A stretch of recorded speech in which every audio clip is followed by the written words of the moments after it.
की आवाज नहीं आ रही जोर से, लगना चाहिए थेरेसर धाम में कार्यक्रम हो रहा है। भारत माँ की जय कहने में सर्वप्रथम अपनी माँ का सम्मान बढ़ता है, माँ का, उसके बाद धरती माँ का।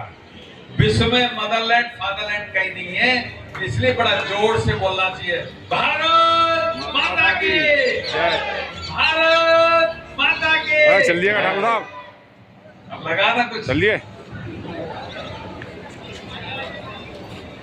देखिए मुख्य संयोजक है डॉक्टर पंकज धीरज जी, मेरे छोटे भाई हैं।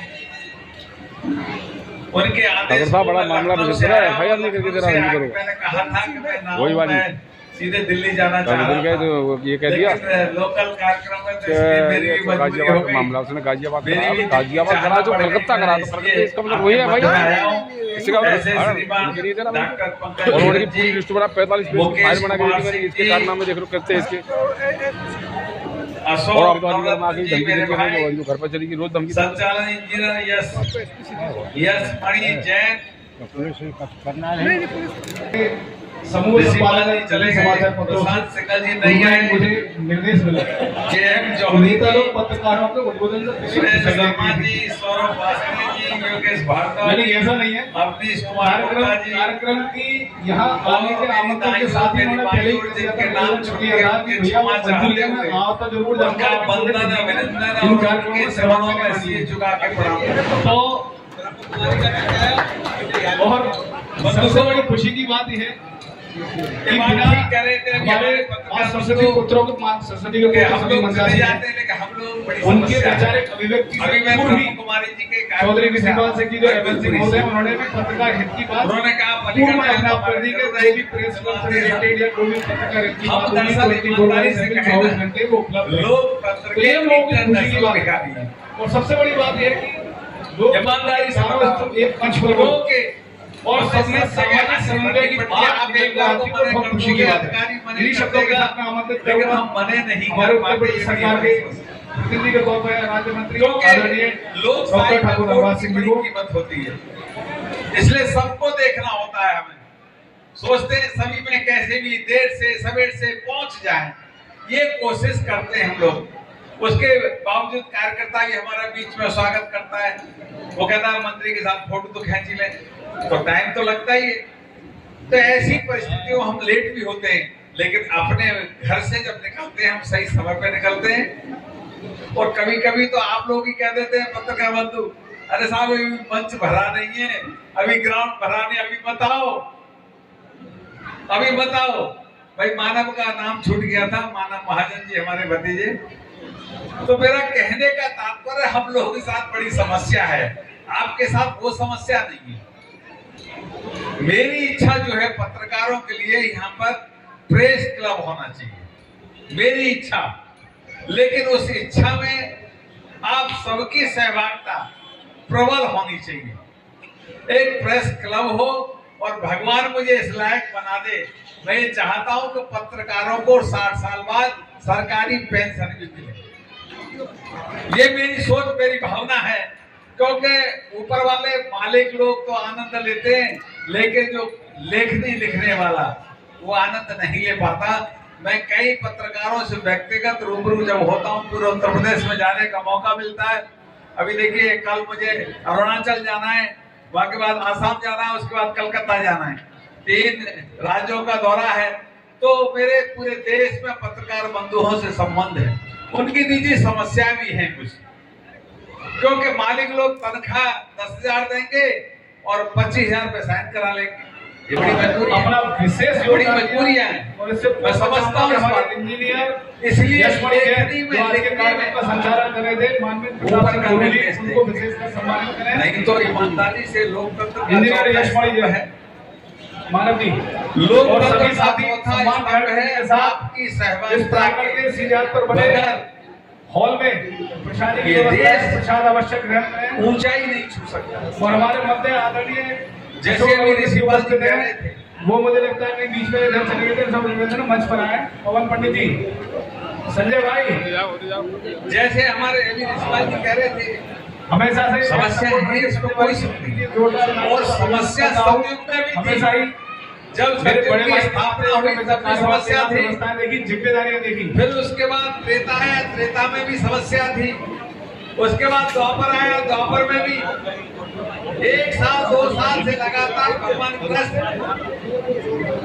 तैयारी कर रहे थे कि भाई कौरव और पांडवों युद्ध न हो, लेकिन 18 दिन युद्ध हुआ, धर्म युद्ध की लड़ाई हुई और धर्म विजय। तो इसलिए मैं जापान के कवि का लेख कल पढ़ रहा था। जापान में हमारे लोग को सर्विस करने जाते हैं तो वहाँ हमारे लोगों से अटैचमेंट कम करते हैं। तो उन्होंने पूछा क्यों करते हैं अटैचमेंट कम? बोले इसलिए करते हैं कि इनके यहाँ 800 साल मुगलों ने शासन किया। मुगल कितने थे? 1 लाख मुश्किल से थे और 60 करोड़ आखिर भारत था उस समय।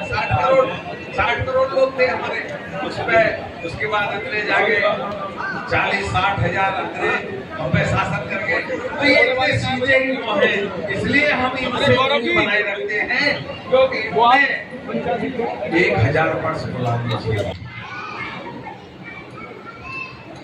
मेरी समझ में आया कि बात ठीक करें, क्योंकि हम बाहर से आने वाले को तुरंत स्वीकार कर लेते हैं, जबकि हमको नहीं करना चाहिए। ये हिंदुस्तान धर्मशाला नहीं है, कोई भी आया कोई भी आके चला जाए खा के, क्योंकि खाएगा किसका? आप खाएंगे। तो इसलिए आप कह रही है लोकतंत्र का चौथा स्तंभ है, जैसे बांग्लादेश में, जैसे आसाम में आज कितनी खराब स्थिति है। बांग्लादेशी, पाकिस्तानी, रोहिंग्या जो घुसे चले जा रहे और कांग्रेस उनके लिए लड़ाई लड़ रही है।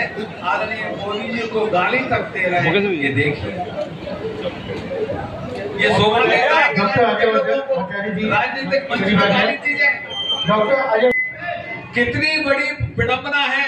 एक इटली की औरत आके यहाँ पर हमारे देश पे 10 साल सांसद रही, उनके उसमें सांसद राज्यसभा आदमी हैं, हेलीकॉप्टर हवाई जहाज मिलिट्री का यूज करती थी।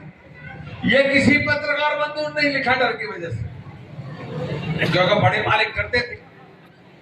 10 साल सांसद, भाई मैं सांसद हूं, आप सांसद हैं, बराबरी तो मिलेगा, लेकिन वो महिला 10 साल लगातार मिलिट्री के हवाई जहाज, मिलिट्री के लड़ाकू विमान सबको यूज करती रही। ये देश की भारी विडंबना है मेरे बंधुओं।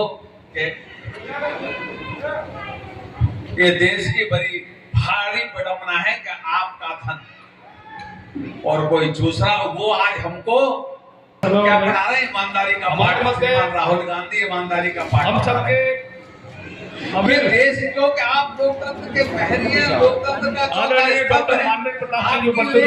लिखना चाहिए। हमारे कार्यक्रम आयोजन समिति ये किसी की बाप की जायदाद नहीं है। हिंदुस्तान हिंदुस्तान हिंदुस्तानियों का है। ये बाहर से आए हुए लोग किसी का नहीं। लेकिन ये जब मुझे जापान से को आई, आज हमारे हिंदुस्तानियों से इसलिए भूलते बोलते नहीं है वो लोग कि हम किसी को भी अपनी में बचाऊंगा। ये बड़ी विडंबना है, हमको इस बात के लिए सोचना पड़ेगा मेरे बंधुओं। आईना दिखाने वाले हम लोग हैं, छूट गए थे। तो मेरा कहना, मैंने एक उदाहरण दिया है। हमारे मध्य नेहरू जी ने इस देश में वो किया है अतुल नारायण जी, जो आप सोच सकते हो। जब आप तो सोशल मीडिया, प्रिंट मीडिया भी उनके हिसाब से चलती थी, और ये तो ये चैनल वगैरह तो थे ही। बंधुओं, इस देश को बड़ा बेटा है। ये देश विश्व की ताकत थी। 57 में हमारा डॉलर और रुपया बराबर था, लेकिन नेहरू जी की चाल की वजह से ये 12 रुपया गिरा। 57 में उसके बाद एक और काम करके यूएई के अंदर वो नोट छापना नहीं जानते थे। सन 71 से पहले हमारा ही नोट चलता था वहाँ। आपको ज्ञान होना चाहिए, नौजवानों को ज्ञान नहीं होगा। 71 से पहले, 1971 से पहले हमारा नोट चला करता था। आज हमारी आर्थिक व्यवस्था डॉलर के ऊपर होती, लेकिन ये विदेशी आक्रांता, एक तो विदेशी आक्रांता मुगल रहे, इसके बाद अंग्रेज रहे, और यह भी नेहरू परिवार भी यहाँ का रहने वाला नहीं है। ये भी आक्रांताई थे, क्योंकि चौधरी नटवर सिंह अपने जो भरतपुर के राजा विदेश राज्य मंत्री थे, सन 72 में ये अफगानिस्तान गई थी। अकबर की मजार पे खड़े होके इंदिरा गांधी ने कहा, जो तुम काम अधूरा छोड़ के आई हो वो काम पूरा कर रहे हैं। तो इसलिए ये भी आक्रांता दूसरे थे मेरे बंधु हो, लेकिन हम समझ नहीं पाए, हम भोले हैं।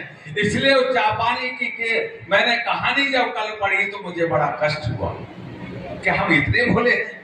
लेकिन अब समय आ गया है, कोई उंगली काटेगा तो हाथ काट देंगे, कोई हाथ काटेगा तो हम सर धड़ से अलग कर देंगे। अब ऐसी स्थिति हिंदुस्तान की है, ये आपकी बदौलत है मेरे बंधु हो। बहुमत की सरकार देश में है तो आप अमीर से है। आज खेल में जो कार्यक्रम हो रहा है, आकाश कुमार जी आप सभी को अभिनंदन। आशीर्वाद से की श्रृंखला को आगे पहले बढ़ाते कभी यहाँ कहीं ऐसे कार्यक्रम नहीं होते थे मेरे बंधु हो। आप सभी का सम्मान पहले कांग्रेस के मंत्री लोग कलमा नहीं बांध सकते थे, भोजन प्रसादी की व्यवस्था भी गलावा काट के कैंची से तब जाते थे अपने नेताओं से मिलने के। ये मैंने बड़ा इसमें रिसर्च किया है मेरे बंधु हो, क्योंकि वो अपने आप को हिंदू